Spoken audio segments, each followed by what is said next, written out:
السلام علیکم عزیز طلبہ، کیسے ہیں؟ امید ہے آپ بالکل ٹھیک ہوں گے۔ آج ہم اپنے ویڈیو لیکچر میں نظم جوید کے نام سے اپنے لیکچر کا آغاز کر رہے ہیں۔ آج ہم اپنے اس ویڈیو لیکچر میں سب سے پہلے علامہ اقبال رحمۃ اللہ علیہ کا تعارف پڑھیں گے۔ تو تعارف میں آپ کو پتہ ہی ہے کہ اس میں سے دو طرح کے سوال آتے ہیں، MCQ اور شارٹ کویسچن آنسر آتے ہیں۔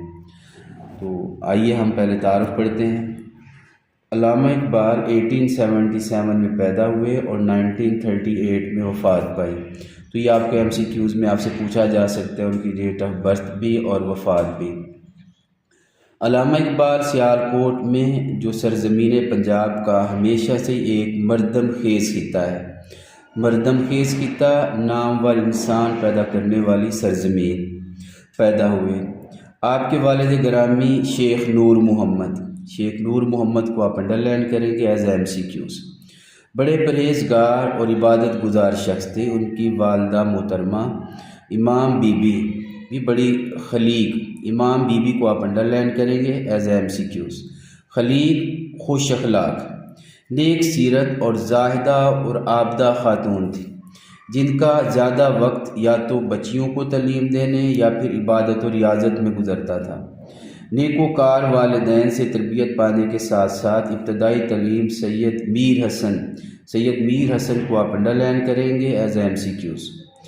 معروف درسگاہ سے حاصل کی۔ علامہ اقبال رحمۃ اللہ علیہ اپنے مقام و مرتبہ کو ہمیشہ انہی کا فیض و ثمر سمجھتے تھے۔ علامہ اقبال رحمۃ اللہ علیہ نے FA مرے کالج سیالکوٹ، اس کو آپ انڈر لائن کریں گے، جبکہ BA اور MA فلسفہ کے امتحانات گورنمنٹ کالج لاہور کو آپ انڈر لائن کریں گے سے پاس کیے۔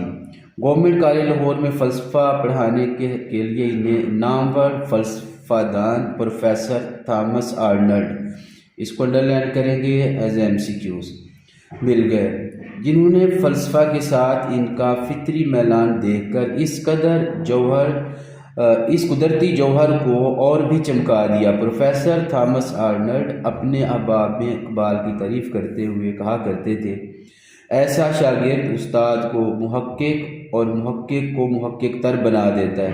محقق کا مطلب ہوتا ہے تحقیق کرنے والا، ریسرچ اسکالر۔ بعد ازاں علامہ اقبال رحمۃ اللہ علیہ 1905 میں سے لے کر 1908 تک یورپ میں مقیم رہے، اس کو آپ انڈر لائن کریں گے، جہاں انہوں نے لندن سے بارڈ لا اور جرمنی سے ڈاکٹریٹ کی ڈگری حاصل کی۔ تو جرمنی کو آپ انڈر لائن کریں گے۔ وطن واپس آ کر آپ لاہور ہائی کورٹ میں وکالت بھی کرتے رہے۔ لاہور ہائی کورٹ کو آپ ایز MCQs مارک کریں گے۔ آپ کا اصل میدان شہری تھا۔ انجمن حمایت اسلام، اس کو انڈر لائن کریں گے کہ جلسوں میں علامہ اقبال کے نام سے رونق آ جاتی تھی۔ آپ مسلمانوں کے زوال پر بے حد غمناک اور انہیں دوبارہ بام عروج پر دیکھنے کے آرزو مند تھے۔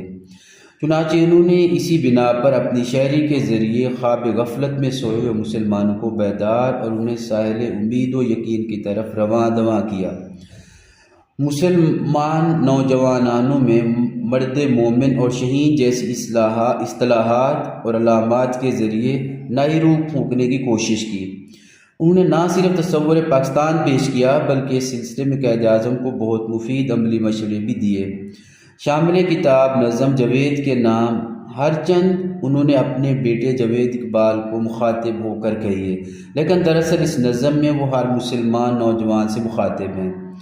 اب نیچے ان کی کتابوں کے نام ہیں، یہ ایز اے شارٹ کویسچن آپ سے پوچھے جا سکتے ہیں۔ بانگ درا، بال جبریل، ضرب کلیم اور ارغمان حجاز ان کے اردو شعری مجموعے کے نام ہیں، جو کہ کلیات اقبال کی صورت میں بھی شائع ہو چکی ہیں۔ پہلا شعر: دیار عشق میں اپنا مقام پیدا کر، نیا زمانہ نئے صبح و شام پیدا کر۔ دیار عشق، عشق کی سرزمین، مقام مرتبہ مفہوم، عشق کی دنیا میں منفرد اور بلند مقام و مرتبہ حاصل کر کے حیات جاوید حاصل کرتے ہوئے دنیا میں انقلاب برپا کر۔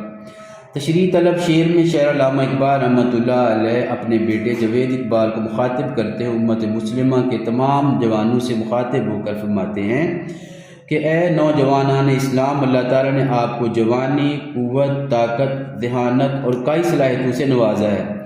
ان صلاحیتوں کو استعمال کرتے ہوئے عشق کی دنیا میں اپنا ایک منفرد اور بلند مقام حاصل کریں، کیونکہ عشق ایک ایسا جذبہ ہے جو انسان سے بڑے اور مشکل کام بھی کروا دیتا ہے۔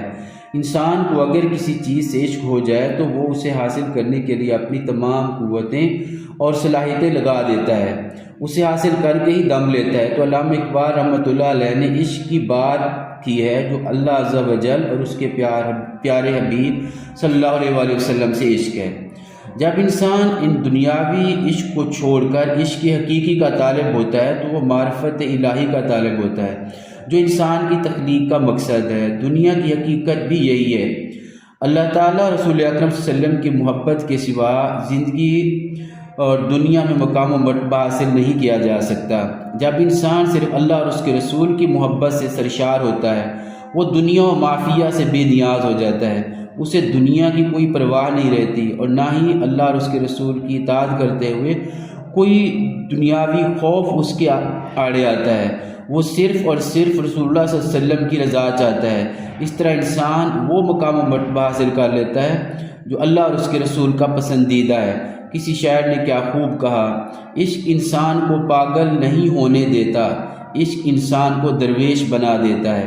جب انسان عشق حقیقی میں ڈوب جاتا ہے تو اللہ تعالیٰ اسے دنیا سے بے نیاز کر دیتا ہے، اور دنیا کی کوئی چیز اسے اللہ اور اس کے رسول کی محبت اور اطاعت سے روک نہیں سکتی۔ اس کی اپنی ایک نئی دنیا ہوتی ہے، نئی صبح و شام ہوتی ہے۔